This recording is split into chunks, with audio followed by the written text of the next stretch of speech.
আলহামদুলিল্লাহি রাব্বিল আলামিন আর রহমানির রহিম আল্লাহু আকবার।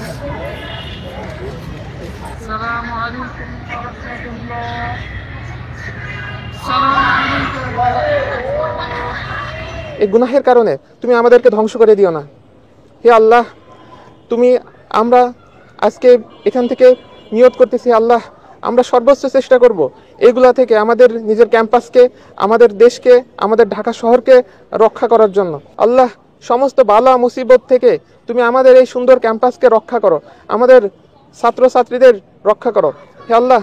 এই পুরো ক্যাম্পাসে তুমি দ্বীনি পরিবেশ কায়েম করে দাও হে আল্লাহ। তুমি আমাদের মেহনতকে কবুল করে নাও। আখির কালিমাতি লা ইল্লাল মাউত লা ইলাহা ইল্লাল্লাহ মুহাম্মাদুর রাসূলুল্লাহ। আমাদের ক্যাম্পাসের বিভিন্ন বিল্ডিংয়ে ফাটল ধরছে। শিক্ষার্থীরা এতটাই যে খারাপ একটা পরিস্থিতির ভিতর দিয়ে যাচ্ছে যে তারা চারতলা থেকে লাফ দিতে, জীবন বাঁচাতে লাফ দেওয়ার জন্য বাধ্য হয়ে যাচ্ছে। সে একটা খুবই ভীতিকর পরিস্থিতি। ইভেন গতকাল রাত্রেও যে ভূমিকম্পগুলো হয়েছে তার কারণে 4টা হলের মেয়েরা হুড়োহুড়ি করে নামতে গিয়ে সেখানে একটা অসংখ্য হতাহতের ঘটনা ঘটেছে, একটা বৃহৎ অংশ। তো আমরা এখানে একত্রিত হয়েছি যে আল্লাহ সুবহানাহু ওয়া তাআলাকে রাজি খুশি করার জন্য।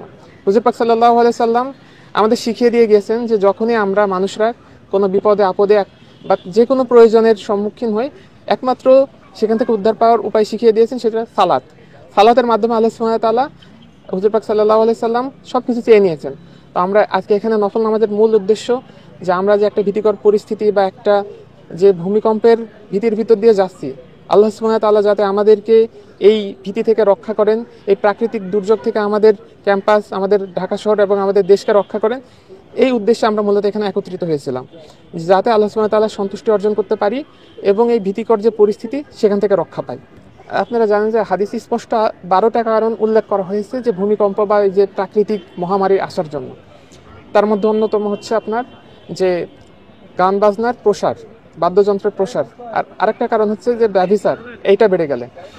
তো সাম্প্রতিক সময়ে ক্যাম্পাসগুলোতে আমরা দেখতেছি সমকামীদের আনাগোনা বেড়েছে। তারা যে তাদের যে কৌমে লুতের কথা আপনারা জানেন, পবিত্র কুরআন শরীফে স্পষ্টভাবে তাদের উল্লেখ আছে। তারা ব্যভিচারী ছিল, তারা সমকামী ছিল, যার কারণে আল্লাহ সুবহানাহু ওয়া তাআলা জিবরাইল আলাইহিস সালামের মাধ্যমে পুরো জাতিকেই ধ্বংস করে দিয়েছেন, তাদেরকে জমিন থেকে উল্টাই দিয়েছেন। তো বর্তমান প্রেক্ষিতেও এই পাপাচারগুলো আপনারা বিভিন্ন নিউজ মিডিয়াতে জানতে পারছি, যে আমরাও দেখছি যে বিভিন্ন জেলাতে HIV AIDS-এর প্রাদুর্ভাব বেড়ে যাচ্ছে, মাঙ্কি পক্স এইটা দেখা দিচ্ছে। এর মূল কারণ এই সমকামী। তো আল্লাহ সুবহানাহু ওয়া তাআলা যখন যেই জাতিকে এরকম পাপাচারে লিপ্ত হয় প্রথমে সাবধান করেন, হয়তোবা এইগুলো আমাদের জন্য এক প্রকার সাবধান বাণী ছিল।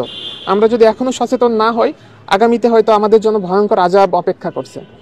তো আমরা এখানে এগুলা থেকে আল্লাহ সুবহানাহু ওয়া তাআলার কাছে আজকে আমরা দোয়া করছি যাতে তিনি আমাদের ক্ষমা করে দেন, এবং তাদের হেদায়েতের জন্য দোয়া করছি যারা এইসব পাপাচারে লিপ্ত। আর যদি তাদের হেদায়েত না থাকে, আল্লাহ সুবহানাহু ওয়া তাআলা যাতে তাদের ধ্বংস করে দেন, তাদের কারণে যাতে আমরা ধ্বংস না হয়ে যাই। আজকে দোয়ার মধ্যে দিয়ে আমরা এটাও আল্লাহ সুবহানাহু ওয়া তাআলার কাছে চেয়ে নিই। ইতিহাসের ভয়াবহ একটা ভূমিকম্প হয়ে গেল এবং বারবার কাঁপুনি দিচ্ছে, বারবার ভূমিকম্পের একটা আভাস। যে সতর্ককারী যারা হচ্ছে আবহাওয়া নিয়ে যারা ভূমিকম্প নিয়ে যারা গবেষণা করে, তারা বারবার বলছে যে বড় একটা কাঁপুনির সম্ভাবনা আছে। ইতিমধ্যে একটা হয়েছে, 2-3টা হয়েছে। তো সেই জায়গা থেকে আমরা হচ্ছে আমাদের রবের নিকট, আমাদের আল্লাহর নিকট এটা থেকে পানা চেয়ে ইবাদতের জন্য, আল্লাহর কাছে দোয়ার জন্য আমরা নফল নামাজের আদায়ের ব্যবস্থা করেছিলাম, নফল নামাজের আয়োজন করেছিলাম মুহসিন হল মাঠে, এবং আমরা সেটা আদায় করেছি এবং আদায় পরবর্তীতে আল্লাহর কাছে দোয়া করেছি। এটাই ছিল হচ্ছে আমাদের আজকের বিষয়।